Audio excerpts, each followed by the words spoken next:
Shalom to everybody. I'm Pastor Steve Kok here. I'm from Malaysia. I'm a missionary based in Thailand. As well, I have been a missionary to many other countries too. And not only that, I've been serving for almost 12 years in the mission field. So it's incredibly that God actually used me through for the past experience, and I know God is continuing to use me to really bless the nations. And not only that, I know that God also have planned for you all, every one of you. So today I would like to share about my testimony, and this testimony is going to be incredible. I am a born Christians in the families, and my father and mother are also Christians. But unfortunately, when I was 3 years old, my mom and my father separated, so therefore I was taken care by the babysitter.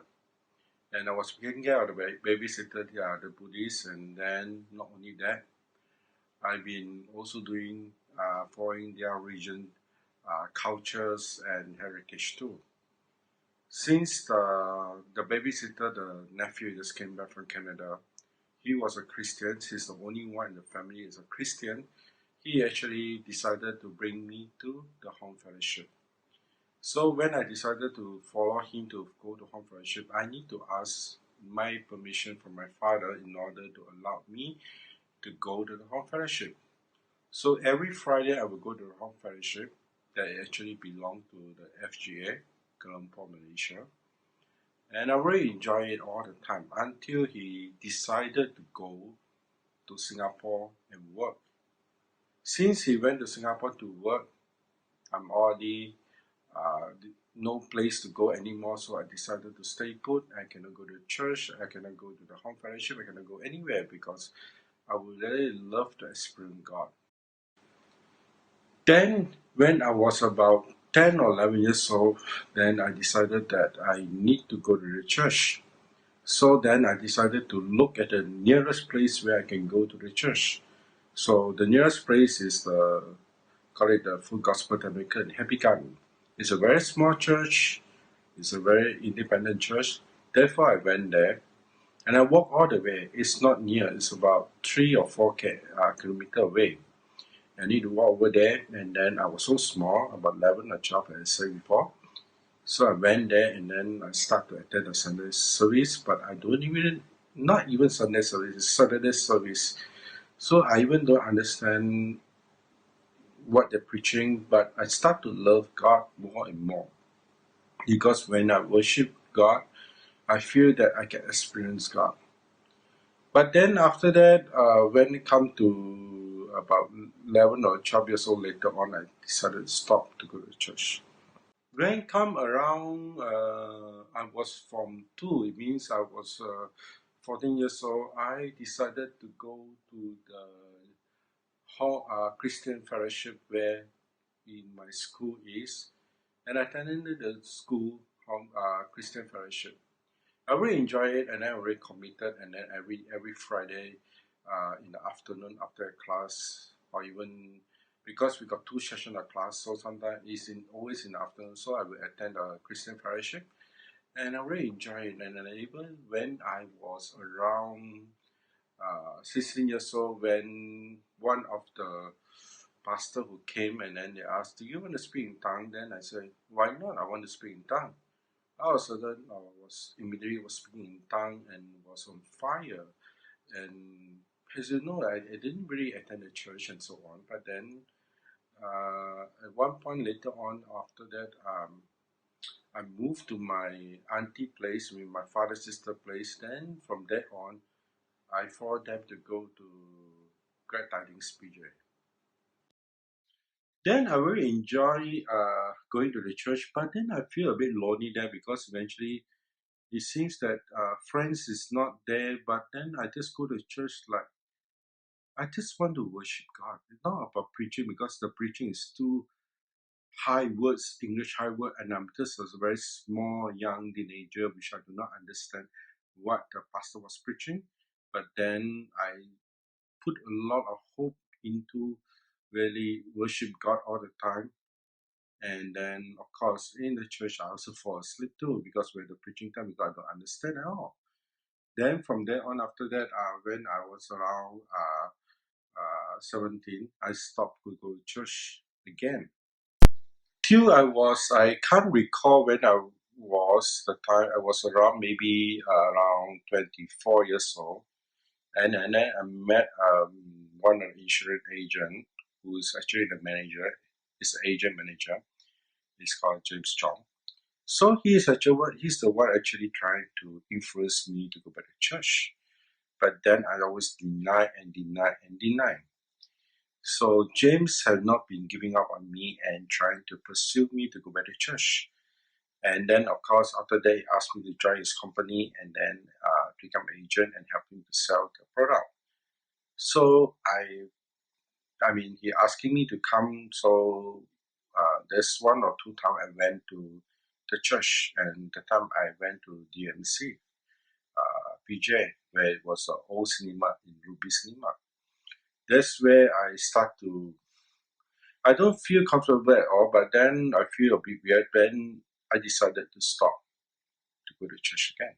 Got a different kind of experience in it. Then till I was in 2005 May 11, if I don't mistake, May 11. This is a time when I and my friend went up to Genting Highland.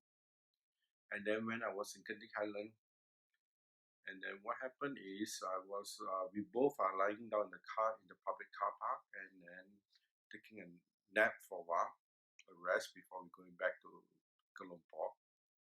So what happened is they got two persons just came up, and then knocking the window and asked us to open the door. Then of course when I opened the door, the knife was poking on me, and then my friend was, I mean, the theft actually using the strength to hold it. So end up, what happened is he started to rob me, and he's not happy because I got only a few, not much money. I got very little money. So then after that, he tried to rob whatever I get, and then he stepped on my chest 6 times, and then 2 times on my kneecap. So I was actually breathing, and then I started to horn, and then the car come, the light is shining up, and then after that, they start to scared and start to run, and then the car asking me, "Are you okay?" I say, "Yeah, I'm okay." So they went to chase the thief, and then another car came up and said, "Are you okay?" So it brought me to. He asked me, "Can you drive?" So I said, "Yeah, I still can drive." So I was breathing and breathing and breathing. So I took out my shirt and then put on my chest, and one of them, I mean, on my chest. And then after that, when they asked me to drive and follow them to the nearest place, which I do not know. I thought he going to send me to the hospital, just follow them to go to hospital or clinic, but then end up I was in the police station. So our police station, then I walk out, and then I lie down and then I faint. After fainting, like my friend was making a report. About 5 minutes later, I woke up, and then the police asking me, yeah, we need your report. I say, oh, I need to go to hospital. You can see I'm breathing. So then after that, I went to, the ambulance came and then bring me to the hospital, which I thought so. But then, unfortunately, they brought me to the clinic. And when I reached the clinic, they say, sorry, we can't really help you to really stop the, we can help you to stop a little of the bleeding, but then this is quite deep. I don't know, because one part is very near to your heart. So I don't know how deep is it, but it's better for you to go to the bigger hospital to do X-ray and so on. So then after that I say okay. Then they say, do you need ambulance to go down? I said, no, it's quite hilly. I don't dare. And your ambulance just sent me from the police station to the clinic. I'm very scared. So then after that, I said I will drive. And I asked my friend that, she don't drive. So eventually I drove. So I drove down. And then the security, the police, I thought the police could escort me because I heard the police siren coming and the police car would take me. I thought it could bring me to the hospital by watching me and opening the door, opening the road for me to go through. But unfortunately, he just stopped there and blocked me, asking me, "Do you have a police report?" I said, "I don't have." "Can you go back up and make a police report first before you go down?" I said, "No, I need to go to the hospital. I don't care." I just drive all the way. Then they got another boat, security boat, asked me to stop. So I said, "Okay," I stopped, and then I waited almost like 5 minutes. I said, "What's going on? I'm breathing here. I'm very difficult now." He said, "Oh, oh, oh." Then he said, "You need to go back up again to make a police report." I said, "No, I need to go down." So I drove all the way down, and then the last security guard in the boat coming to stop. I said, "I'm not going to stop. I'm going to drive all the way to the hospital first." So I drove all the way to the general hospital. After I went to general hospital, I was lying down. Then after that, the doctor was checking. I almost like losing the breathing, and I almost like giving up. And I feel that the world is so misery. Of course, I will continue to share about that afterward. Let me finish this one first. So I was very desperate, like want to give up my life and so on. But then, like I just stopped, and then maybe I just lost my breath for a while, and then after that, the doctor called my father, and then my father came, and then was arguing. Also, that I just woke up. Also, that woke up, looked like what he looked like I left, but I came back again. Then after that, then the doctor said your wound, your knife is almost another 1 millimeter touching your heart. It was a shocking time. So then after that, later on, the doctor never decided to admit me, but decided to discharge me, asked me to go back and rest. We already stopped the bleeding, we already sold the thing, you can go back home. So I was having a tough time walking, even though my wound is in front, but the backbone is so pain until I cannot even take it, walk also like a zombie. So when after that I went back home, I rest. The next day I feel better. Then, of course, then later on I met with a friend. I met a friend, which I actually went to this parliament, Malaysia parliament, and attended some session in the parliament. And then I met these friends, and then I met this called YB Tan Lee Kong, which is the time was an MP member parliament of Singapore. So he invited me to the home fellowship and attend the topics. So from there on, the first day, I actually don't plan to go, but unfortunately, I said, "Oh yes, it's an MP calling me. Why not? I just attend the session." So when I attend the session, then the first day was the topic is called "The Purpose Beyond Life" by Rick Warren. From there on, it was going through the book, the first chapter. It touched my heart, and my heart started to change, and I start to really put my faith in the Lord and start to recognize God is in control of all things. So since then, I really starting to submit to the Lord. And let me share what happened before. Then after that, as I said just now, I already went and studied about their life and so on. So actually, something hindered me, and I decided to surrender my life to Jesus. I put my hope and my strength, everything over Jesus. So eventually, the time right, I actually surrender and surrender and surrender. Almost every day, I say, "God, you know, my life is yours. I'm nothing. It's just you are my Lord. You are the one who know better plan for me." I start to fast. I start to pray. I start to really spend time with the words and start to go back to the church and try to attend whatever meeting is it. So eventually from that time, right, I really submitted to the Lord fully. It took me at least 1 year. Then I hear the voice of God.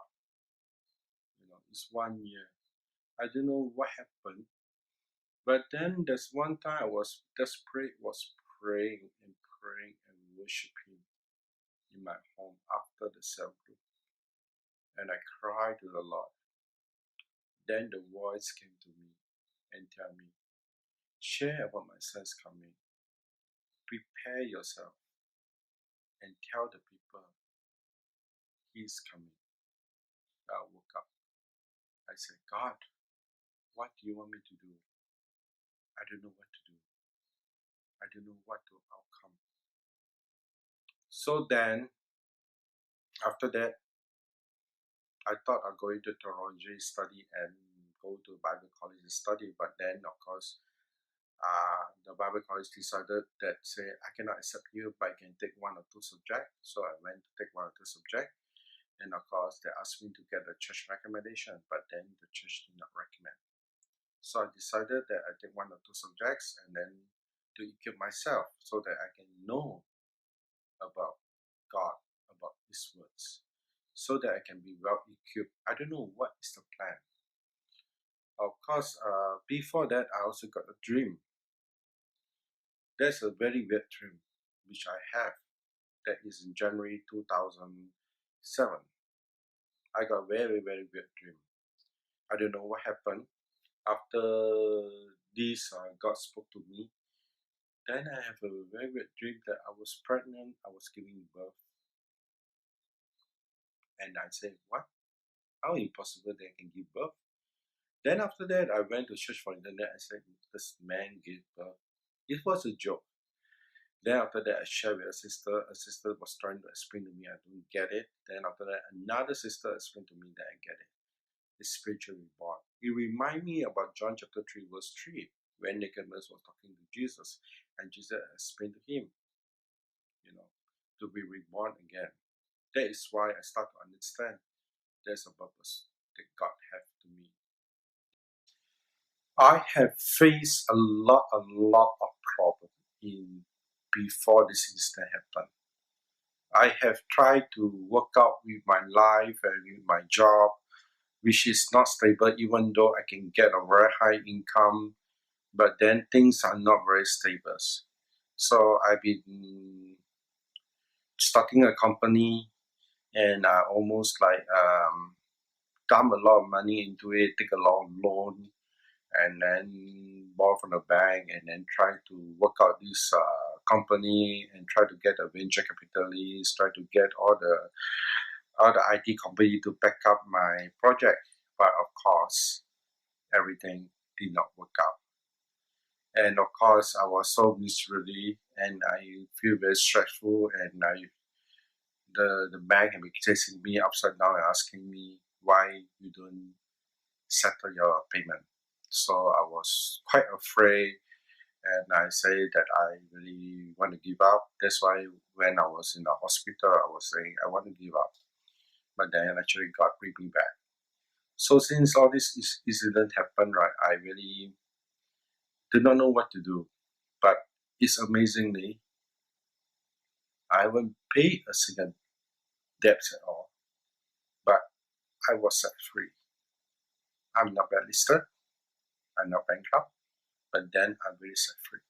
I mean, I praise God because actually for many years since 2002 until now, I'm struggling through for since I get to know the Lord better again. And this is where my hope is start to begin. There is one incident happened that is when one brother was actually having TB and HIV. So the cell group and the church have bring the people over there and pray for him and kept praying and praying. He was staying in 1 month in the hospital. So during that time, right, his roommate was contacted me and telling me, hey, brother Steve, this brother was in the hospital. Can you go and visit him? I said, yeah, why not? So I drove the car and then picked him up, and then we went to the hospital. Then when in the hospital at the time, I said, God, what are you trying to show me now? Everybody had to wear glove or a mask to go in, but I don't want to wear the mask, I don't want to wear the glove. So I went in and I started to pray. Then the next day, God was telling me, go and ask him this one question. So the next day I went back and I went to ask him together with his roommate. I said, brother, have you really beat or get cursed for your family? He was holding up and don't dare to tell anything. It took him around about 5 minutes to 10 minutes. Then he decided to tell, yes, I beaten my sister and my mother and my sister cursed me. So then after that I said, yeah, you need to go back home. You need to go back home. So it's home in Nigeria. So I asked him to go back home. So when I shared with the cell group leader and the pastor, all deny it, all reject it, and do not accept what I say. Then after that, I tried to raise fund for him to go back, and he wanted to go back because he know he did something wrong.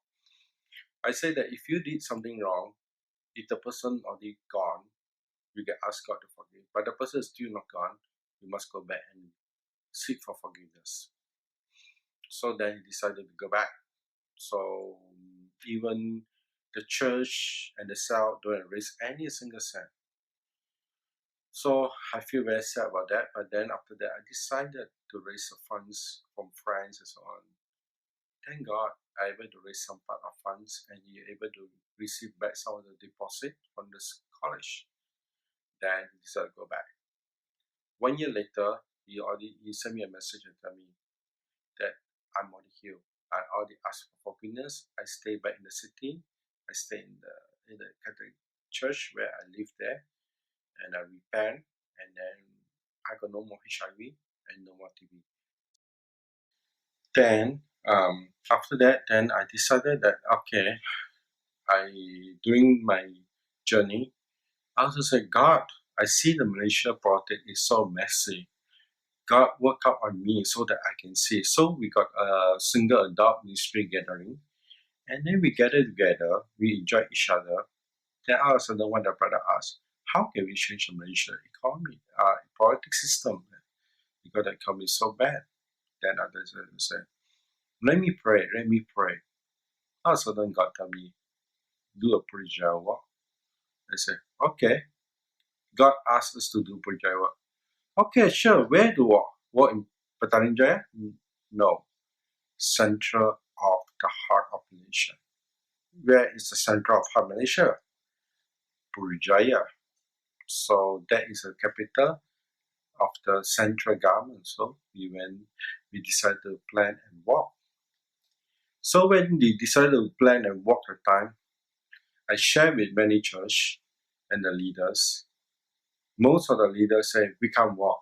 It's dangerous for us because we scared the authority will arrest us. We got too many people walking. But actually I said don't need. We just walk and exercise there and then we pray. We pray, you pray, we pray. And chakra walk is 7 days. 6 days we walk 1 round, the 7th day we walk 7 rounds. But all of them disagree. Then after that, you hear by my main pastor, and my main pastor had called one of the pastors to talk to me. He said, your pastor is a big guy in Malaysia, so therefore, I don't recommend you to walk. You want to walk, you walk alone. We're not supporting you, we're not praying for you. You go ahead and then see what happens. If anything happens, don't come back and refer that you are from our church. I got, okay, no problem. So we got about the first day we got about 7 people walking. We went to walk. So we walk. One of our brothers saw the parents, the Justice of Paris, take a sword, go into the Justice of Paris. And that time, the justice will be open. So it means that the judgment will be done. That time, they got a lot of one case called Rina Joy case. So very sad, free. Then after our walk later, Then 2 days later, you can actually go back to the online and check on the 2nd of May, Purujaya. That is the something in 2007. There's something happened. The new housing estate, a lot of them, roof is leaking. That is the power of God's warning. So, really, God used me amazingly and very touched and want me to really look out on Him, but not looking out on man. Then, of course, there was another incident happened to me. I was driving in the road. Actually, it's my road that I going straight. But then all of a sudden, a car banged my car, and I don't know why they banged my car. And then if I stop, they look like they carry the wood. So immediately I run and I drove all the way as fast as possible. And then until I went to a place that I stopped. Then I stopped. Then they still follow me, and then speeding up again until really in the main road. Then they blocked me and they beat me up. When they beat me up with the wood, I don't know them, I don't know any one of them. Then I said, I will die for Christ. It's not, I'm not worried, I have faith. So then after that, they left and there's no car plate. Then after that, I went to the police station and made a report and so on. Then the next day, I was in the church and I was attending the foundation course. Then the pastor was asking, do you have a very experience with God? Something happened in your life? I say, yes, I got. Then after that, I tried to share, but then about the incident, what happened. Then after that, the pastor stopped me and asked somebody to share about others. So eventually, of course, it's my experience that really I encountered God. I know God has been with me and God has been protecting me, and that's why He spared the life to me. So then after that, after this thing, then I decided, God, what you want me to do? From since then, the day after that, I told my boss my car break down and so on. I still can afford to pay, but then after that, the second round to know what happened to my car, and my car broke down again. When my car broke down again, I start to question, God, what you mean to do? Resign from your job and tell your boss you need to serve me. I said, how? And of course, the time in beforehand, I was earning around 6,000 ringgit per month. Then all of a sudden, my boss also decided they got economy situation and everything is not doing well. He decided to cut down my salary to 3,000 ringgit. So half of the 50%. So then, and then after that, I need to ask my boss to help me to pay for the car servicing. Then God has been telling me to resign and resign and resign. I still say, God, I can't resign because if I resign, I don't have income to survive. I can't survive at all. Then God was keeping quiet all the way. And then later, something happened again to my car. I don't know. It's a crash or anything. Then he asked me to resign. I say, no, God, I can't resign.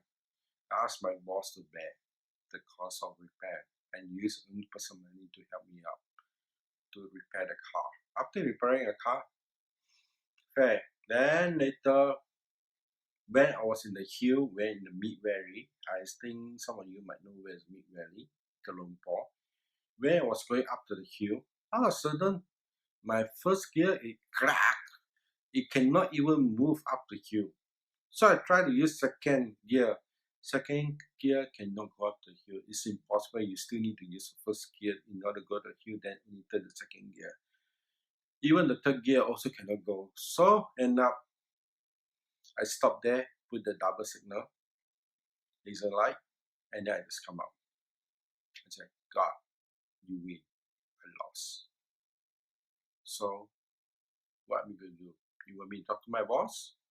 Fair. I will talk to my boss and tell my boss. So when I called to my boss, I said, boss, my car break down. Oh, it's normal, your car always break down. So therefore, do you need a company to buy a small car for you to use? I said, no, no, no, no need. Then how we can help you? I say, boss, I want to tell you straightforward. God asked me to resign. What? God asked me to resign from your job. Okay, okay. I think I will pay you 1 more month salary, but you don't need to come to work anymore. Okay. Okay. The money will help you to repair the car. Okay. At least you help out. So eventually, I fully resigned. I didn't go back to work. And not only that, I did a saving. My saving is so little. So then after that, I say, what God you want me to do? Then after that, of course, during the period of time, I also met one pastor. I went to the Bible college, and then I met one pastor, and then I don't know him, he don't know me. All of a sudden, I just stand up and say, "You have been called. You must obey. You must do this work." I said, "What?" He said, "Yeah."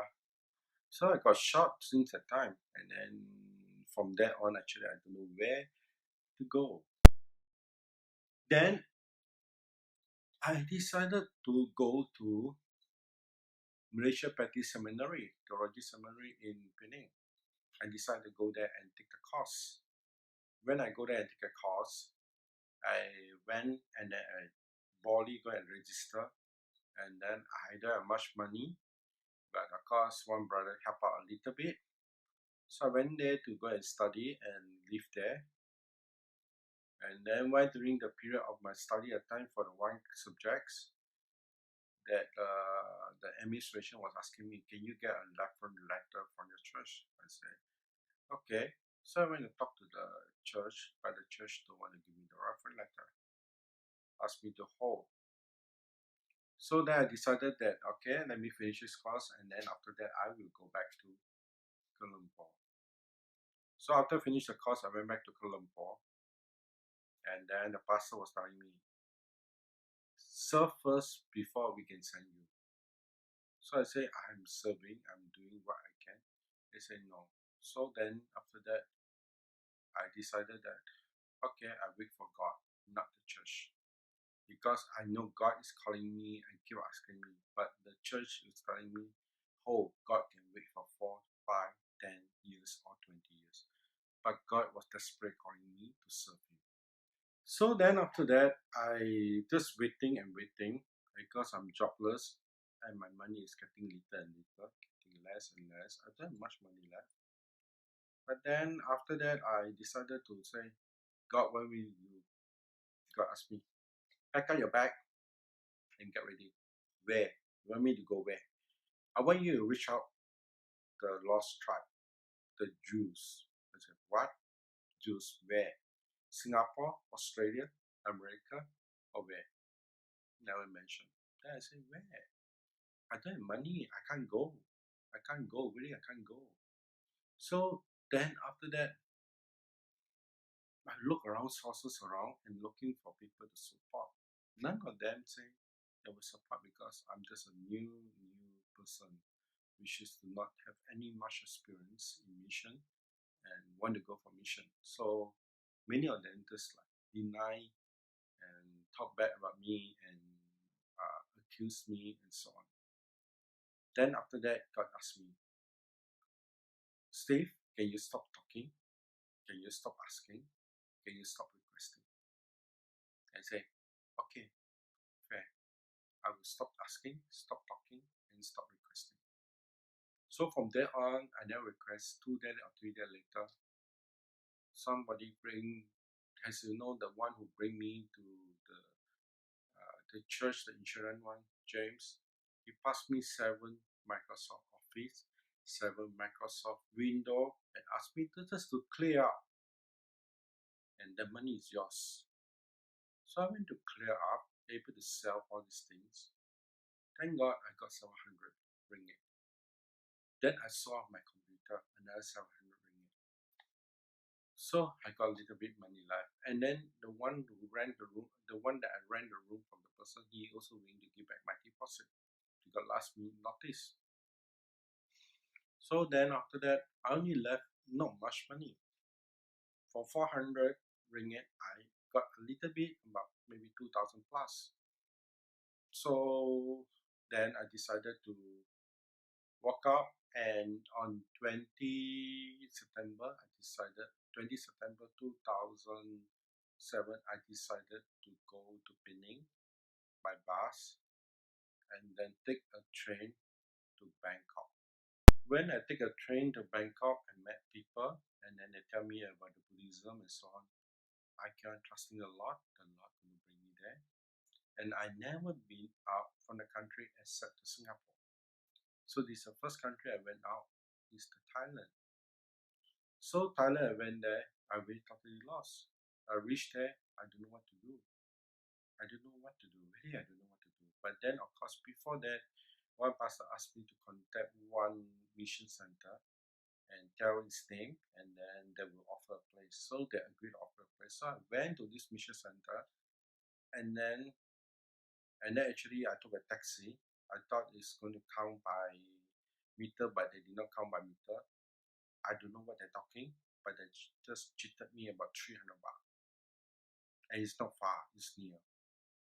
So Warempong to Anok is very near. So I went there, and I sitting down there, waited and waited. So the pastor came down and asked me. Then later another pastor came down and asked me, and then they offered me some food. And then I say, you offer me a place to stay for 1 or 2 days, so that I can able to adjust first before I can get a place to stay. Then after that, I said, Lord, what am I going to do now? Waiting. After that, the bishop came down. He said, sorry, we can't accept you. You're from where? Okay, I show the passport, I show my baptism certificate and so on, everything. Oh, you're from Malaysia. Okay, you're Malaysian.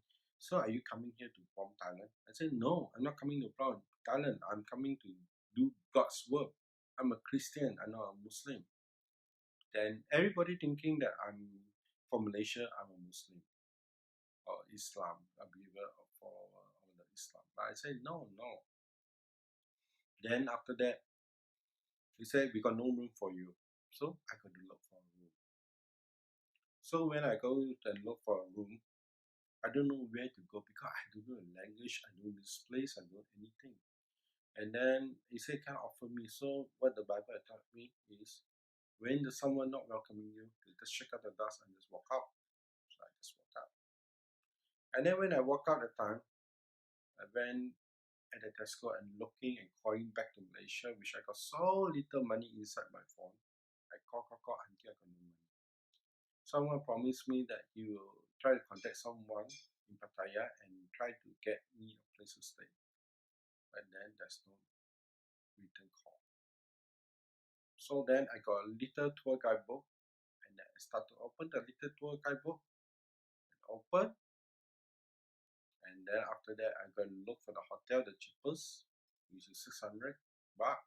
I call, and then I take a train, and then after that, I take a taxi, and then after that, I walk and look for the hotel because the taxi doesn't know where is the hotel. I walk almost like 3 hours. The time almost to 1 o'clock. I almost want to give up. So when I want to give out the time, then after that, I decided to call the taxi and ask the taxi to talk to the hotel. Then he brought me to the hotel, and you'll be surprised, it's only a very short distance. So reach there, stay 2 nights, 3 days there. But then I will continue to share more story about my mission. I will continue to share to encourage you all. The Lord is working with us. We continue to trust Him and continue to know that He is control of situation. God has also did great things over my life. Even though I don't have any family love and so on, but then God told me my love is greater than anything else. So He told me, I love you more than anything else because of my pressure. I've been taking care of you since you are young. So God really there for me. I hope you all enjoyed this testimony, and I hope that you all will continue to be encouraged. Live up unto the Lord and knowing God is in control. God bless you all.